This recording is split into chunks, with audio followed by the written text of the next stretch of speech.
In November, $177 million of federal New South Wales funding for bushfire recovery projects was announced. It turns out that just 1% of the funding went to Labor state seats, a blatant bias not based on where the bushfire impact occurred.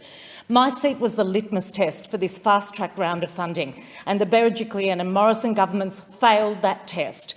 In the Hawkesbury side of my electorate, a state Liberal-held seat which had 73% of its area burned and a $33 million economic impact, they got $4 million for very worthy projects. The Blue Mountain side, a Labor state seat with nearly 50% area burnt and around a $66 million economic impact, received nothing. The state member for Blue Mountains, Trish Doyle, was not consulted on what projects might be ready to go. By contrast, the state member for Hawkesbury, Robin Preston, was clearly part of what was otherwise a very secretive process. The Morrison government has outsourced the decision-making to John Barilalo and the New South Wales Liberals and Nationals. Just like they've outsourced border control, just like they outsourced aged care control and protections during COVID, they've outsourced this distribution of federal funds.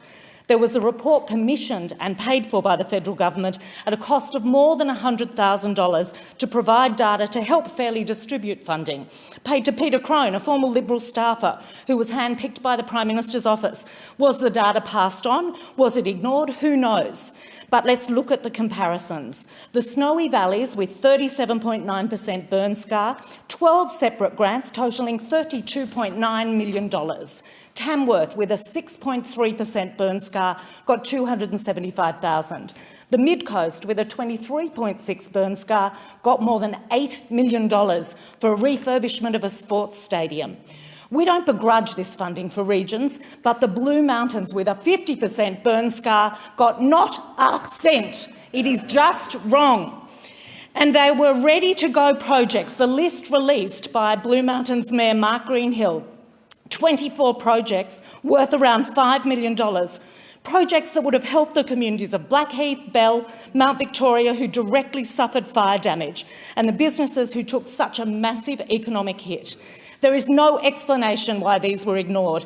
The New South Wales government has a track record of rorting public funds, and the Premier is unapologetic about allegations of pork barrelling, saying it's not an illegal practice. With federal complicity, the state Labor seat in my electorate is treated so differently from the state Liberal seat. That is not a way to recover from bushfire. The Morrison government have had a hands-off approach during the bushfires, and now they've got a hands-off approach when it comes to recovery.